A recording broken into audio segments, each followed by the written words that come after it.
नमो बुद्धाय. सप्रेम जय भीम. प्रिय बंधू आणि भगिनींनो, काल आपण सिद्धार्थ गौतमाचा गृहत्याग हे प्रकरण वाचलं आणि आता यापुढील प्रकरण आहे राजपुत्र आणि त्यांचा सेवक. चला तर मग वाचनास सुरुवात करूया. कंठखाला घेऊन छन्नानेही घरी परतले पाहिजे होते, पण त्याने परत जाण्याचे नाकारले. त्याने राजपुत्राला कंठकासह अनोभा नदीच्या तीरापर्यंत तरी पोहोचवण्याचा आग्रह धरला. शेवटी ते सर्वजण अनोभा नदीच्या तीरावर येऊन पोचले. तेव्हा छन्नाकडे वळून गौतम म्हणाले, मित्रा, माझ्या पाठोपाठ येण्याने तुझी माझ्यावरील भक्ती स्पष्ट झाली आहे. तुझ्या स्वामी भक्ताने तू माझे हृदय जिंकले आहेस. तुला कोणतेही बक्षीस देण्यास मी जरी असमर्थ असलो तरी माझ्याविषयीच्या तुझ्या उदात्त भावनांनी मला संतोष झाला आहे. ज्याच्याकडून आपणाला लाभ होणार आहे त्याच्याबद्दल आपुलकी कोण दाखवणार नाही. पण दैव फिरले की आपली वाटणारी माणसे देखील नेहमी परक्यासारखे वागतात. कुटुंब पोषणासाठी पुत्राला लहानाचे मोठे केले जाते. पित्याचा सन्मान पुत्र करतो, तो त्याच्या भावी पोषणासाठी. जग आशेसाठी माया करते. काही एक हेतूशिवाय स्वार्थ निरपेक्षता असूच शकत नाही. तूच एक याला अपवाद आहेस. आता हा घोडा घे आणि परत जा. महाराज, जरी आपल्या प्रेमळ आत्मविश्वासामुळे अद्याप डडमडले नसले तरी ते आपले दुःख आतल्या आत गिळण्याची पराकाष्ठा करीत असतील.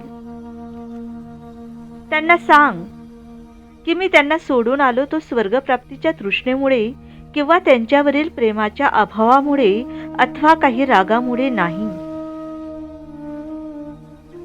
घर सोडून मी अशा रीतीने निघून जात असलो तरी माझ्याबद्दल शोक करण्याचा विचार त्यांनी करू नये. सहवास हा कितीही दीर्घकाळ टिकला तरी कालावधीने त्याचा शेवट हा होतोच.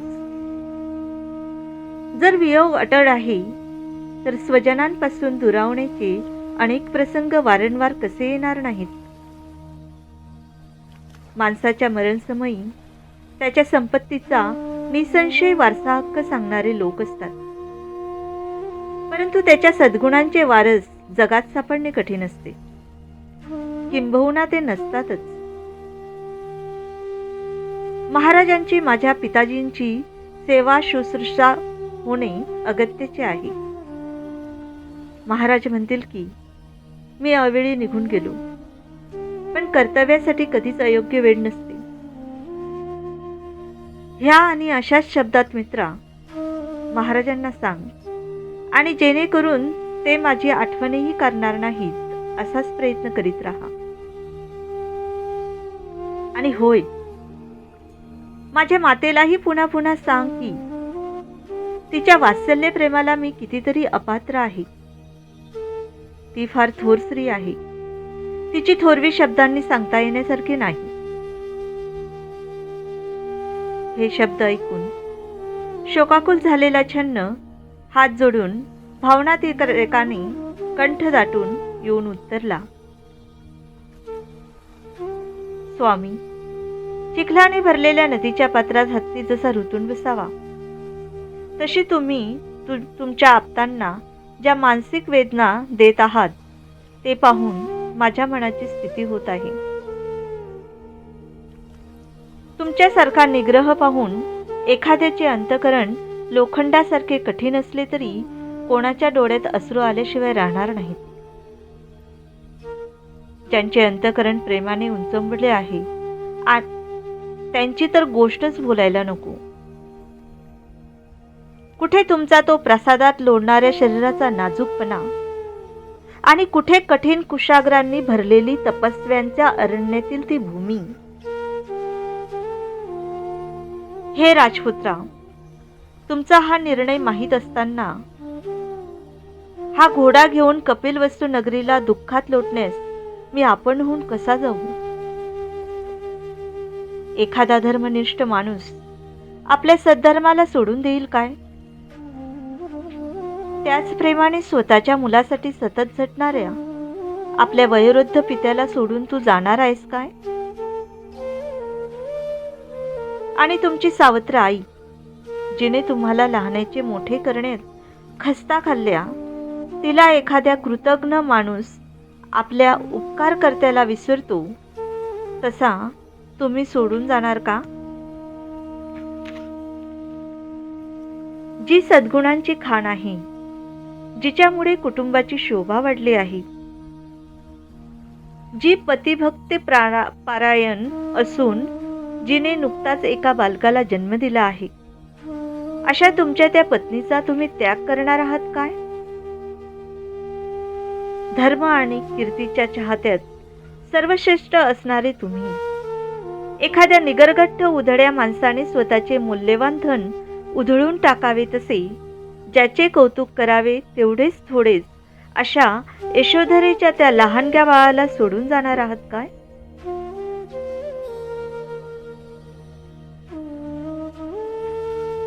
आणि तुम्ही तुमचे आप्त, नातलग व राज्य सोडून जाण्याचा जरी निर्धार केला असलास तरी, हे अन्नदात्या, तुम्ही मला सोडून जाणार नाहीस असा मला विश्वास आहे.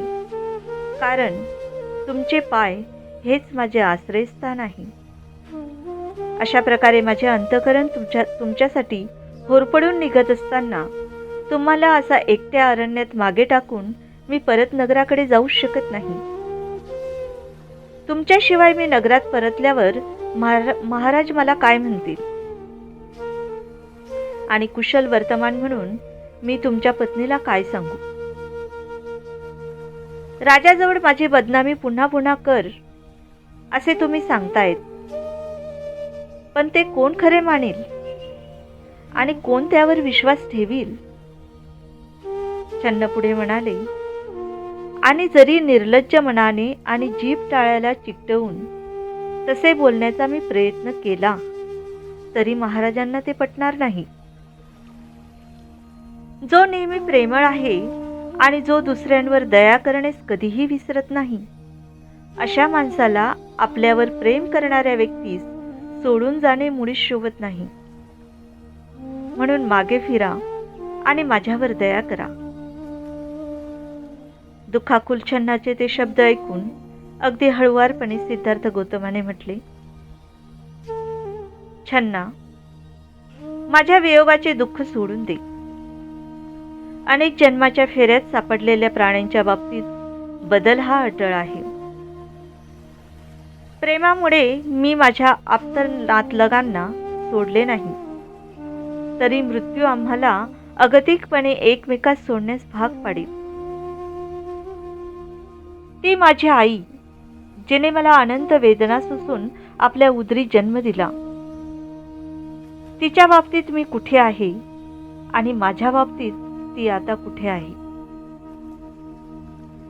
पक्षी जसे आपल्या निवाऱ्यासाठी झाडावर जाऊन एकत्र बसतात आणि नंतर एकमेकांपासून दूर जातात, तसे प्राणी मात्राच्या सहवासाचा शेवट न चुकता वियोगातच होतो.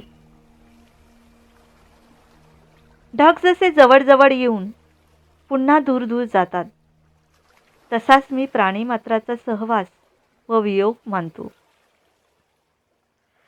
आणि ज्या अर्थी एक दुसऱ्यांची फसवणूक करीत हे सर्व जग चालते आहे, त्या अर्थी भीतीदायक असणाऱ्या संयोग काळात हे माझे ते माझे असे मानणे बरोबर नाही. आणि ज्या अर्थी हे सत्य आहे, त्या अर्थी भल्या मित्रा, तू दुःख करू नकोस, परत जा. आणि जर तुझ्या प्रेमामुळे तू घोटाळत असशील तर तू आधी जा आणि नंतर परत ये. माझ्याबद्दल वाईट न बोलता कपिलवस्तूच्या लोकांना जाऊन सांग की सिद्धार्थावर प्रेम करण्याची सोडा व त्याचा निर्धार ऐका. स्वामी आणि सेवक यांच्यामधील हा संवाद ऐकून त्या उमद्या कंठक घोड्याने आपल्या जिभेने सिद्धार्थाचे पाय चाटले आणि टप टप उष्ण अश्रू ढाळले. ज्याची बोटे एकमेकांशी जोडलेली, ज्यावर स्वस्तिकाचे शुभचिन्ह आणि ज्याचे तळवे मध्ये खोलगट होते, अशा आपल्या हाताने गौतमाने कंठक घोड्याच्या पाठीवर थोपटले आणि एखाद्या मित्रासारखा ते त्याला म्हणाले, अश्रू ढाळू नकोस कंठका, आवरते अश्रू, तुझ्या कष्टाचे तुला लवकरच फळ मिळेल. त्यानंतर छन्नाने आपापल्या मार्गाला लागण्याची वेळ आली आहे हे जाणून ताबडतोब गौतमाच्या काशाय वस्त्रांना नमन केले. कंठक आणि छन्न यांचा निरोप घेऊन गौतम आपल्या मार्गाने जाऊ लागले. अशा रीतीने स्वतःच्या राज्याची तमा न बाळगता हलक्या वस्त्रांनीशी ऋषीवनाकडे जाणाऱ्या मालकाला पाहून त्या छन्नाने आपले बाहू पसरून मोठा आक्रोश केला व तो जमिनीवर लोळू लागला. पुन्हा पुन्हा मागे वळून पाहत तो मोठमोठ्याने रडू लागला. आपल्या बाहूंनी कंठक घोड्याला कुरवाळू लागला आणि अशा रीतीने सारखा दुःख करीत तो परत जाण्यासाठी आपल्या प्रवासास निघाला. मार्गात तो काही वेळा आपल्याशीच विचार करीत राही. काही वेळा चालताना अडखळे व काही वेळा जमिनीवर पडे. आणि अशा रीतीने जात असताना स्वामी भक्तीने विदग्ध झालेला तो छन्न रस्त्यावर अशा काही गोष्टी करीत होता की आपण काय करीत आहोत याचे त्याला भानच राहिले नव्हते.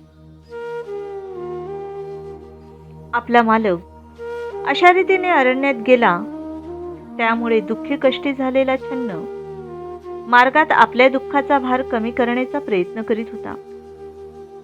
त्याचे अंतःकरण इतके जड झाले होते की ज्या रस्त्याने कंठकासह तो एका रात्रीतच कूच करीत असे, त्याच रस्त्याने आपला स्वामी आपल्याबरोबर नाही याचा विचार करीत प्रवास संपवण्यास त्याला काही दिवस लागले. कंठक घोडा घरी मोठ्या शुराच्या आवेगाने कूच करीत होता, तरी तो अगदी गलित गात्र निस्तेज झाला होता.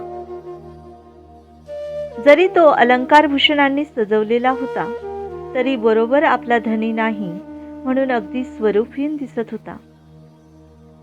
आणि ज्या दिशेला त्याचा मालक होता त्या दिशेकडे वळून एकसारखी मान वर खाली करून केविलवाण्या सुरात खिंकाळत होता. तो जरी अतिशय भुकलेला होता, तरी पूर्वीप्रमाणे मार्गात गवत किंवा पाणी यांची त्याने अपेक्षा केली नाही किंवा त्यांना तोंडही लावले नाही. हळूहळू ते शेवटी कपिलवस्तूला येऊन पोचले. कपिलवस्तू नगरी तर गौतमाच्या जाण्याने अगदी उजाड दिसत होती. ते दोघे कपिलवस्तूला शरीराने पोचले, मनाने नाही. जरी कपिलवस्तू नगरी अधूनमधून कमळाच्या ताटव्यांनी भरलेल्या जलाशयामुळे व फुलांनी बहरलेल्या वृक्षामुळे उल्लसित व शोभायमान दिसणारी होती, तरी आज तिच्या नागरिकांचा आनंद पार मावळला होता. निस्तेज चेहऱ्याने व अश्रुढाळीत त्या दोघांनी जेव्हा हळूहळू शहरात प्रवेश केला, तेव्हा त्या शहरातील सर्व लोक त्यांना शोकात बुडालेले दिसले.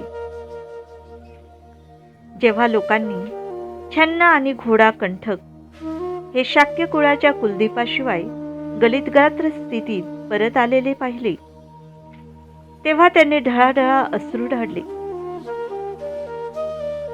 कुठे आहे आमचा राजपुत्र? कुठे आहे या राजकुळाचा व राज्याचा कुलदीप? असे म्हणून व अश्रू ढाळीत लोक रागाने छन्नाच्या मागोमाग रस्त्याने धावू लागले. गौतमाशिवाय ही नगरी म्हणजे अरण्य आहे आणि ज्या अरण्यात गौतम राहत आहे ती नगरी आहे. गौतमाशिवाय या शहराचे आम्हाला काही सुद्धा आकर्षण वाटत नाही. इतक्यात राजपुत्र आला असा हर्षोद्गार काढीत नगर युवती रस्त्याच्या बाजूच्या खिडकीतून गर्दी करून पाहू लागल्या. परंतु जेव्हा त्यांनी घोड्याची पाठ रिकामी पाहिली, तेव्हा धडाधड खिडक्या बंद करून त्या आक्रोशाने रडू लागल्या. यापुढील प्रकरण आहे शोकाकुल कुटुंब. शुद्धोधनाच्या कुटुंबीय मंडळी छन्न परत येण्याची आतुरतेने वाट पाहत होती. त्यांना आशा होती की छन्न सिद्धार्थ गौतमाला घरी परत येण्यास भाग पाडेल. राजाच्या अश्वशाळेत शिरताच कंठक घोडा आपले दुःख राजमहालातील लोकांना कळण्यासाठी मोठ्याने किंकाळला. राजाच्या अंतःपुराच्या जवळपास असलेले लोक आपल्या मनाशीच म्हणाले, ज्या अर्थी घोडा कंठक किंकाळत आहे त्या अर्थी राजपुत्र गौतम परत आला असावा. आणि दुःखाने मूर्छित झालेल्या स्त्रिया बेहोश होऊन डोळे विस्फारित राजपुत्राला पाहण्याच्या आशेने राजमंदिराच्या बाहेर आल्या. परंतु त्यांची मोठी निराशा झाली. राजपुत्राशिवाय केवळ कंठक घोडाच त्यांना दिसला. महाप्रजापती गौतमीचा तर मनावरचा ताबा सुटून ती मोठमोठ्याने रडू लागली व मूर्छित झाली. रडत असतानाच ती ओरडली,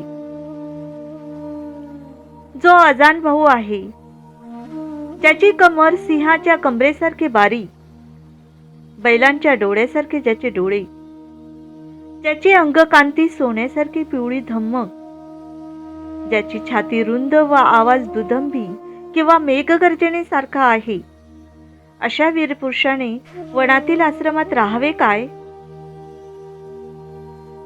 असा सर्व गुण संपन्न वीरपुरुष आपणापासून निघून गेल्यामुळे ही पृथ्वी त्या थोर कार्य करणाऱ्या अद्वितीय पुरुषाच्या बाबतीत राहण्यास खरोखर अयोग्य अशीच झाली आहे. ज्याची बोटे सुंदर स्नायूंनी जोडलेली आहेत, ज्याची घोटे स्नायूखाली लपलेले, नीलकमळासारखे दिसणाऱ्या व मध्यावर चक्रचिन्ह धारण करणाऱ्या अशा त्याच्या सुकोमल 2 पायांनी तो त्या खडकाळ प्रदेशात कसा बरे चालू शकेल? ज्याच्या शरीराला उंची वस्त्रे प्रावरणे, सुगंधी अत्तरे व चंदनाने सजवलेल्या प्रासादाच्या गच्चीवर पोहण्याची सवय, तो पौरुष संपन्न देह अरण्यात थंडी, वारा व ऊन पावसाच्या माऱ्याला नेहमी मोकळा असलेल्या अरण्यात कसा बरे राहू शकेल? ज्याला आपले कुटुंब, चांगुलपणा, सामर्थ्य, शक्ती, विद्वत्ता, सौंदर्य व तारुण्य याचा अभिमान वाटतो, जो नेहमी दान करण्यास सिद्ध असतो पण घेण्यास नसतो, तो दुसऱ्यांकडून भिक्षा मागत कसा काय फिरू शकेल? तो स्वच्छ सुवर्ण शय्येवर झोपला असताना वाद्यवृंदांच्या नादमाधुर्याने रात्री ज्याला जागे केले जाते, तो माझ्या संन्यासी उघड्या जागेवर अस्ताव्यस्त पसरलेल्या फाटक्या चिंध्यांवर कसा काय झोपणार? हाय रे देवा! हा असा हृदय द्रावक श्लोक ऐकून तेथील स्त्रिया एकमेकींच्या गळ्यात गळा घालून थरथरणाऱ्या वेली जशा आपल्या फुलातून मध गाडतात तशा आपल्या डोळ्यातून अश्रुधारा गाडीत होत्या. नंतर यशोधरेने आपण सिद्धार्थाला जाण्याची अनुज्ञा दिली आहे हे विसरून जाऊन दिडमूड अवस्थेत धरणीवर अंग टाकून दिले. मी त्याची धर्मपत्नी असताना ते मला कसे सोडून गेले? त्यांनी मला विधवा करून मागे ठेवले. त्यांनी आपल्या धर्मपत्नीला आपल्या नव्या जीवनक्रमाची भागीदारीण करावेच पाहिजे होते. मला स्वर्गप्राप्तीची अपेक्षा नाही. माझी एकच इच्छा की माझ्या प्रिय पतीने मला या किंवा दुसऱ्या जगात एकटीला मागे ठेवून जाऊ नये. विशाल डोळे व प्रसन्न हास्य असलेल्या माझ्या पतीच्या मुखाकडे पाहण्यास मी जरी अपात्र असले तरी या बिचाऱ्या राहुलाने आपल्या पित्याच्या मांडीवर कधीही खेळू नये काय?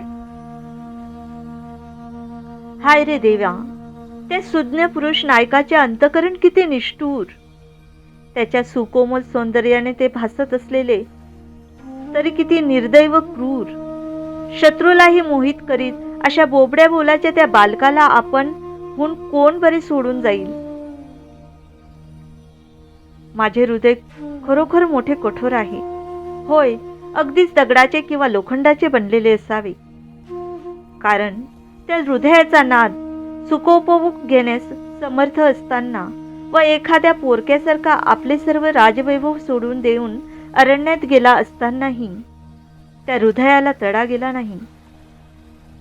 पण मी काय करू, आता मला हे दुःख सहनच होत नाही. अशा तऱ्हेने दुःखाने मूर्छित होऊन यशोधरा एकसारखी आक्रंदत होती. स्वभावतः जरी ती संयमशील होती तरी तिच्या दुःखद स्थितीने तिच्या मर्यादेचा बांधारा फुटला होता. अशा तऱ्हेने दुःखाने दिडमूड होऊन मोठमोठ्याने आक्रंदत जमिनीवर पडलेल्या यशोधरेला पाहून सर्व स्त्रिया मोठ्याने ओरडल्या आणि मोठाल्या कमळांवर पावसाच्या सरीचा मारा व्हावा तशा अश्रूंच्या नद्या त्यांच्या डोळ्यातून गालावर वाहू लागल्या. छन्न आणि कंठक परत आले हे ऐकून आपल्या मुलाचा दृढ निश्चय समजतात दुःखित होऊन राजा शुद्धोधन धरणीवर पडला. दुःखविहळ झालेला शुद्धोधनाला सेवकांनी सावरून धरले.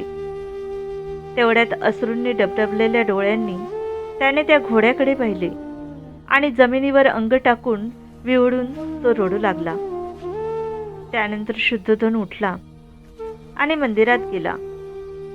त्याने तिथे देवाची प्रार्थना केली आणि पूजा अर्चा करून आपला मुलगा सुरक्षित परत यावा म्हणून देवाची आराधना केली. अशा प्रकारे देवा, कधी रे आम्ही त्याला पुन्हा पाहू असे म्हणत शुद्धोधन, गौतमी आणि यशोधरा दिवस काढू लागले. बंधू आणि भगिनींनो, आजचं वाचन समाप्त झालेलं आहे आणि आता विश्लेषणाकडे मी वळते. तत्पूर्वी आपण माझे चॅनल सबस्क्राईब केलेलं नसेल तर सबस्क्राईब करून घ्या. तर आता आपण विश्लेषण ऐकूया.